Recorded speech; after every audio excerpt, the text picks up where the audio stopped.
y queriendo saber un poco qué es lo que está pasando en Argentina y la reacción con esto, porque el gobierno habló también. Es así, la Casa Rosada, como diría mi madre, tuvo que recular en chancletas ante la postura de Donald Trump de rechazar la participación de María Corina Machado y de Edmundo González Urrutia en justamente la transición en Venezuela, pero además van a volver a intensificar las conversaciones con los Estados Unidos por el gendarme Nahuel Gallo. Empecemos a hablar de lo que va a suceder principalmente con quien está hace 1 año y 1 mes secuestrado por el régimen chavista. En las últimas horas se activaron distintos canales, vía el Ministerio de Seguridad, pero también la Cancillería, para que Estados Unidos, en el medio de la transición que ya está encarando y que Donald Trump ha dicho abiertamente que está en conversaciones con Delcy Rodríguez, incluya la liberación de Gallo como un tema central.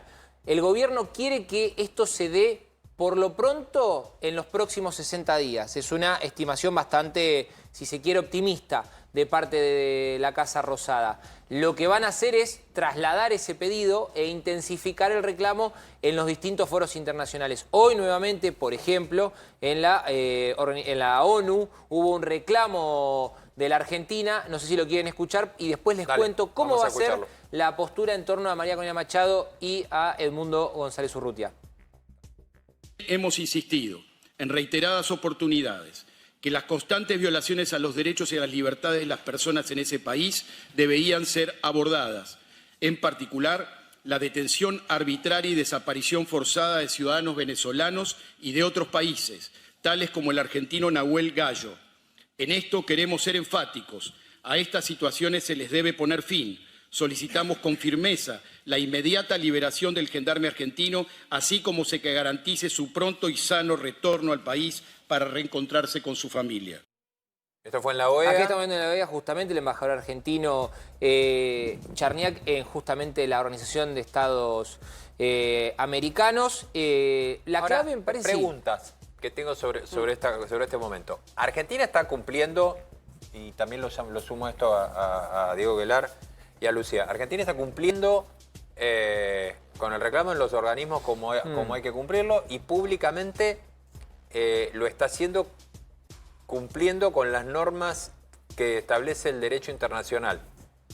Corríjame esto, Estados Unidos, por lo que yo veo, lo que está haciendo son declaraciones más bien políticas, porque Donald Trump dijo que tenía noticias de que Delcy Rodríguez estaba desarmando el helicoide, ese centro de detención y tortura en el centro de Venezuela, pero es una declaración política más que una declaración formal en foros internacionales.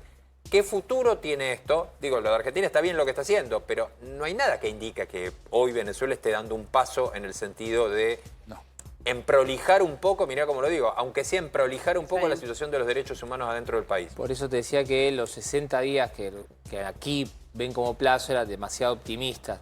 Obviamente van a seguir con la presión internacional, es el tema que más preocupa a la Argentina, por lo menos en esta etapa de la transición. Hay, por lo que me decían, y quienes mantienen relaciones, te diría, fluidas con la administración de Donald Trump, un canal de diálogo ya activado entre Estados Unidos y Venezuela. Insisto, el gobierno tiene un optimismo de que la cuestión de Nahuel Gallo y la liberación del gendarme va a ser un tema, no te diría que va a ser top 5, pero va a estar en el top 10 de los reclamos. Hay que ver cómo termina manejándose la administración de Trump. ¿Es de esperar un gesto, Guelar, en este momento por parte de Venezuela en ese sentido? Debería haberlo. Hasta ahora han pasado 5 días y no hay gesto alguno. Todo lo contrario, hay endurecimiento del régimen. Por lo tanto, no hay signos visibles de ninguna forma de... bueno, el propio Donald Trump no ha hecho ninguna mención sobre derechos humanos, democracia, presos políticos, solamente ha mencionado el petróleo. Esto es la realidad, casi una coincidencia con la denuncia de izquierda, que siempre ponen especial énfasis en la importancia del petróleo, como si hubiera alguna duda, que el petróleo, el gas, es importante, no hay ninguna duda. De hecho, pregúntenle a los chinos o a los iraníes o a Cuba sobre el petróleo venezolano, ¿no? Pero por supuesto. Pero ahí, Guelar, me parece que ahora hay como un gran signo de interrogación, que es ¿cuándo? ¿cuándo se va a comenzar a ver el proceso de transformación real en Venezuela? Esto de que los venezolanos puedan sentir que están viviendo en un estado libre, democrático. Bueno, no pareciera, hasta ahora no hay ninguna señal del gobierno americano que esto sea una prioridad. Yo lo siento mucho que así sea, creo que lo deberían revisar, porque tiene que ver con Venezuela, al margen de la negociación obvia, porque aquí el 70% del petróleo va a China. Hay que renegociar precios, condiciones de explotación, participación de las compañías americanas. Todo eso es una obviedad, no hay ninguna duda. Y si además se hace bien, va a redundar en beneficios para los venezolanos, porque va a generar trabajo, ha caído muchísimo la producción de petróleo. Va a devolver una renta petrolera que el propio gobierno de Venezuela destruyó. Aquí no hay ninguna contradicción con la recuperación de la democracia. Al contrario, es un eje que va en paralelo, pero que nunca es negativo. Ahora, el otro eje, el eje de las libertades públicas, derechos humanos, recuperación, libertad de los presos políticos, ahí no aparece nada. Y eso no puede terminar perjudicando al propio Trump puertas adentro en Estados Unidos, pero como no equilibrar el discurso, digo, es... Lo único que prepondera allí es la pelea por el petróleo y bueno, cuando se reinstaura un sistema democrático en Venezuela. No hay ninguna duda, esto ya es debate en Estados Unidos. Siguiendo la prensa americana, esto es un debate importante. El debate tiene que ver con la participación del Congreso, hay todo un relato armado por el gobierno, esto es una operación policial ligada al narcoterrorismo, esto no es una operación militar, no es una ocupación, esto es el argumento, por eso las chaquetas de DEA. Hay un punto. Sí. Y si no hay avances, ¿hay alguna chance de que Estados Unidos vuelva a replicar, amenaza hubo, ya lo dijo el propio Trump, de que vuelva a replicar una intervención como la que hizo, o inclusive algo que no pasó todavía, es ocupar lugar en territorio venezolano? No lo sabemos, no sabemos si está planteado en la mesa. Claro. En lo que se dice públicamente no existe este tema. Ayer Cristian Martin, desde Londres, nos decía que había una alerta del gobierno, en el gobierno británico, diciendo que ellos creían firmemente que podía haber nuevos ataques de Estados Unidos sobre Caracas. Bueno.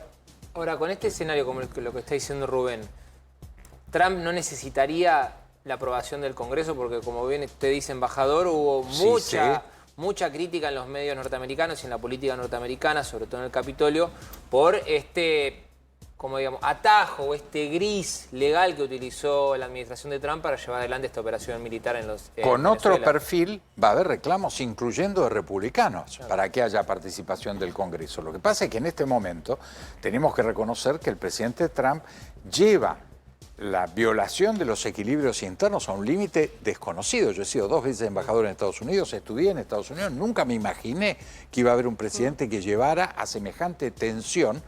Él no considera que existe el equilibrio, él plantea un superpoder presidencial. Ahora, Diego, independientemente de esto, lo decíamos más temprano, voy a repetir con algo que decíamos en el primer bloque.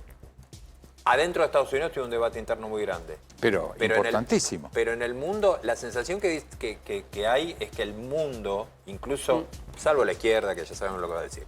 Ayer lo vimos acá en este programa. Ahora, el mundo lo que dice es, está bárbaro.